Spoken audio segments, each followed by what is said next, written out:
ہمیں یہ دیکھنا چاہیے کہ کون سی پولیٹیکل فورسز دنیا میں نظام کیا ہے. انڈو پیسیفک پالیسی میں بھارت امریکہ کہاں تک بھارت کے ساتھ جائے گا؟ بھارت نے سارے انڈے اپنے ایک ہی ٹوکری میں ڈال دیے ہیں. وہ نیپال سے بھی پیچھے ہٹ گیا, چائنا سے مار کھا رہا ہے. فورن پالیسی میگزین میں لکھا جا رہا ہے کہ بھارت نہ چین کو شکست دے سکتا ہے نہ پاکستان کو دے سکتا ہے. اسی لیے وہ ہائیبریڈ وہ تو وار سر کی طرف آستھانہ نے ان کے اپنا جو ایک ریٹائرڈ پولیس آفیسر ہے, میں وہی اس نے عرض کر رہا ہوں 48 سے کہ زیادہ وہ کتابوں میں, اور یہ جو ابھی ان کی کتاب سامنے آئی ہے جس میں انہوں نے باقاعدہ ذکر کر دیا کہ وہ تو روایتی جنگ بھی نہیں لڑ سکتا پاکستان کے ساتھ. میں وہی گزارش کر رہا تھا. ابھی جو انڈیا کے صدر مبارک جو کہ فوت ہو چکے پرناب مکھرجی کی کتاب آئی ہے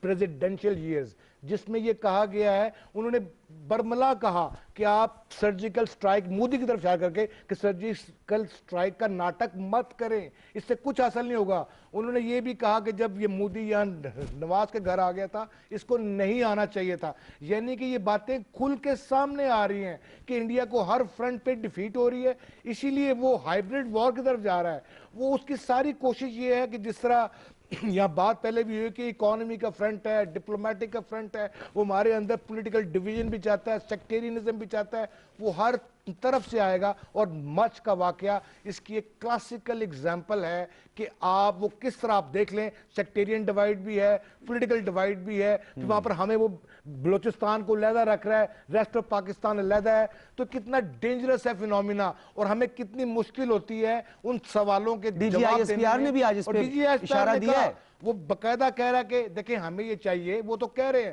دبے الفاظ میں کہ ہم سب قوم کو متحد ہونا پڑے گا. وہ پولیٹیکل سٹیٹمنٹس نہیں دیتے. آج کئی دفعہ ان سے بار بار پوچھا گیا کہ آپ بتائیں, کہ کافی تنقید ہوتی ہے, وہ برداشت کر رہے ہیں. وہ کہتے ہیں فوج جو ہے وہ ان چیزوں کا جواب نہیں دیتی. لیکن کیا محسوس نہیں کرتی, کیا ہماری ڈیوٹی نہیں ہے کہ جو پولیٹیکل فورسز ہیں, آپ دیکھ لیں پی ڈی ایم کے پلیٹ فارم پہ کیا کسی نے کنڈیم کیا ان باتوں کو؟ نہیں کیا. ہمیں اگر پولیٹیکل سپورٹ نہیں مل رہی دنیا سے تو کیا مورل مل رہی ہے؟ ای یو سے مل رہی ہے. لکھا جا رہا ہے جو فورن پالیسی میگزین یا گارجین میں یا وال سٹریٹ جرنل میں یا دوسرے میں یہ چیزیں لکھی جا رہی ہیں. انہوں نے اسی سوال کے جواب میں کہا تھا جب میڈیا سے یہ سوال کیا گیا کہ کسی جنگ کو جیتنے کے لیے یا ہائبریڈ وار کا بھی جب ذکر آیا, 5th جنریشن وار کا ذکر آیا, بھارت کی جانب سے بھیجا اور بار بار مداخلت کا ذکر آیا, تو کہا کہ اس میں the most important factor is political stability and consensus. بالکل یہ انڈائریکٹ اپروچ ہائیبریڈ وار کی یہی تو ہے کہ آپ وہ دیکھیں اسی لیے انڈیا کی ساری انرجی کا فوکس یہ ہے کہ پاکستان کے خلاف ہر اس فرنٹ سے سامنے آیا جائے جس کی بار بار نشاندہی D G I S P R نے بھی کی. اور وہ کھل کے بات وہ کتنی انہوں نے کہا ویسٹرن فرنٹ پہ ہم کیا کہ ہم نے کنسولیڈیٹ کیا ہے. آپ مجھے بتائیں جتنی قربانیاں پاکستان نے دی ہیں دہشت گردی فرنٹ پہ, یہ دنیا کیوں نہیں مانتی انہیں؟ ٹھیک ہے, کیوں ریکگنائز نہیں کرتی؟ سب سے زیادہ لفاظی تو کرتی ہے نا گل صاحب, لفاظی تو کرتی ہے. ابھی آپ دیکھیں ہم نے کیا کیسز نہیں چلا رہے, ممبئی ہم لوگ کے کیسز میں انڈیا اپنے گواہ نہیں بھیجتا, کیوں نہیں؟ وہ اور اوپر سے پٹھان کوٹ میں ہمیں راستہ نہیں دیا, اڑی حملے میں ہماری انویسٹیگیشن میں ہمارا ساتھ نہیں دیا, وہ وہاں روکتا ہے. پھر جب ہم بات کرتے ہیں کہ ہمارے ساتھ آ کے بیٹھو بات کرو, وہ پھر نہیں کرتا. تو بات یہ ہے کہ آپ لابنگ دیکھیں کہ کیا ہے, وہ اسی طرح بدماشی کرے گا. ہمیں اکنامکلی بھی سٹرانگ ہونا ہے, ہمیں پولیٹیکلی بھی سٹرانگ ہونا ہے, ہمیں سوشلی متحد ہونا ہے کلچرلی, اور ہم نے مل کے تاکہ اس کو کہیں سے آنے کا راستہ نہ ملے. ادروائز ہمارے دشمنوں کو موقع ملے گا. کیونکہ پاکستان کے حالات آپ دیکھیں تو سارے کا سارا ریجن جو ہے نا وہ ایک وولٹائل سچویشن میں ہے, اور سینٹر آف گریٹ کانسپریسی ہے ریجن میں. کس طرح اسٹریٹجک الائنسز بن رہے ہیں, کیا ڈپلومیسی ہو رہی ہے, کون کس کے پیچھے ہے, کون کیا چاہتا ہے. امریکہ اپنے کارڈز پوری طرح شو کرتا ہے نہیں کرتا. پروفیسر شاہد اقبال صاحب نے بھی اسی حوالے سے ایک بات کی ہے سر, انہوں نے بھی ٹرکی کے حوالے سے اور اس کے ساتھ جو ہماری قربتیں اور جو آج کل ہمارے تعلقات جدید خطوط پر استوار ہو رہے ہیں اس کو بھی بڑے قابل ستائش قرار دی ہے. جی بالکل, جی بالکل. یہ دیکھیں نا, یہ ہمیں یہ چیزیں جو سامنے مل رہی ہیں راستے میں, یہ بینچ مارکس ہیں. ہم نے بہت دور جانا ہے, ہمیں انٹرنیشنل پولیٹیکل سپورٹ نہیں ملے گی, فی الحال تو نہیں ملتی. اگر امریکہ کی جو اندر اب انٹرنل ٹرموائل میں گرفتار ہے وہ نے فوکس کیا، ہم نے یہاں پر ذکی الرحمان لکھوی جس پہ الزامات تھے اس کو عدالت نے سزا دی، اب اس کے جواب میں ہمیں کہہ رہا ہے کہ ہمارے تحفظات ہیں you should do more this and that، اور جبکہ ہم نے خارجہ کے ترجمان نے بتا دیا نا سر، جبکہ ہم نے شواہد دے دی ہیں، اور آپ جو ہے نا وہ کس بات کو مانیں گے؟ کیا آپ کی اپنے انٹرسٹ ہیں اس میں؟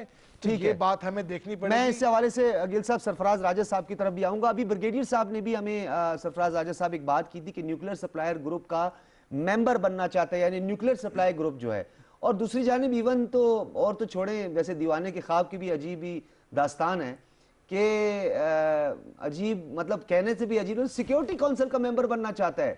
فیٹف کا تو ہم نے ذکر کر لیا، نیوکلیر سپلائی کا بھی ہم نے ذکر کر لیا، سیکیورٹی کونسل کا ممبر بننے کے لیے اس نے لابنگ کی، اس میں تو منہ کی اس کو کھانی پڑی، لیکن اسے یہ کانفیڈنس کہاں سے آیا کہ وہ سیکیورٹی کونسل کا ممبر بن سکتا ہے؟ تو صاحب دیکھیں، میں آپ کو بتاتا کہ بھارت اپنی اوقات سے زیادہ ڈھونڈنے کی کوشش کر رہا ہے کہ جو اس کی اوقات ہے اس سے زیادہ اس کو مل جائے، اس کی کوشش کر رہا ہے، لیکن یقینی طور پر دنیا تو نہیں مانتی۔ لیکن ہمیں جو سمجھنے کی ضرورت ہے، ایک بات پہ تو کوئی دو رائے نہیں ہے کہ بھارت ہمارا دشمن ہے، بھارت ہمیں نقصان پہنچانے کی کوشش کر رہا ہے، اس بات پہ بھی کوئی دو رائے نہیں ہے کہ دہشت گردی کے خلاف سب سے زیادہ قربانیاں پاکستان نے دی ہیں، چاہے وہ معاشی ہوں، چاہے وہ جان و مال کی قربانی ہو، اور یہ تمام چیزیں دنیا کو ریئلائز کرانے کی ضرورت ہے، اور دنیا ریئلائز کر بھی رہی ہے۔ ہمیں دنیا کے سامنے بھارت کو ایکسپوز کرنا ہے، جو کہ ہمارا اس وقت مین ٹارگٹ ہونا چاہیے، اور دبے لفظوں میں نہیں بلکہ کھلے عام، کیونکہ ہم تمام تر شواہد سامنے لا چکے ہیں، ڈوزیئرز دنیا کو دے چکے ہیں، ہمارے پاس تمام تر پروف ہیں بھارت کی دہشت گردی کے پاکستان میں۔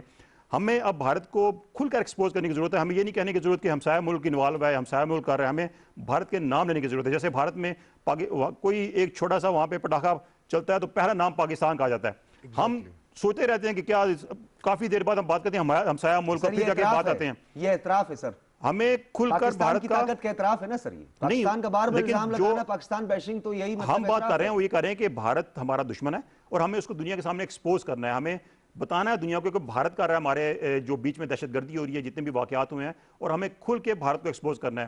اس کے علاوہ تھوڑی سی بات کرنا چاہوں گا میں، جو پروفیسر صاحب نے بات کی کشمیر کے حوالے سے، تو ڈاکٹر صاحب کشمیری جو ہیں، کشمیری اس وقت واقعی پاکستان کی طرف دیکھ رہے ہیں، اور کشمیر کی اگر ہم بات کریں تو کشمیر کو جب سے 5 اگست کے بعد سے مودی نے ہر انسینٹیو دیا ہے، وہاں پہ اعلان کیے ہیں، وہاں پہ $1 بلین کے اس نے وہاں پہ پروجیکٹس کی اناؤنسمنٹ کی ہیں، یونیورسٹیز، انٹرپٹیڈ الیکٹریسٹی، بڑے بڑے projects, media city, film city, ایسی چیزیں دے رہا ہے، لیکن کشمیری نہیں مان رہے، اس لالچ میں نہیں آ رہے۔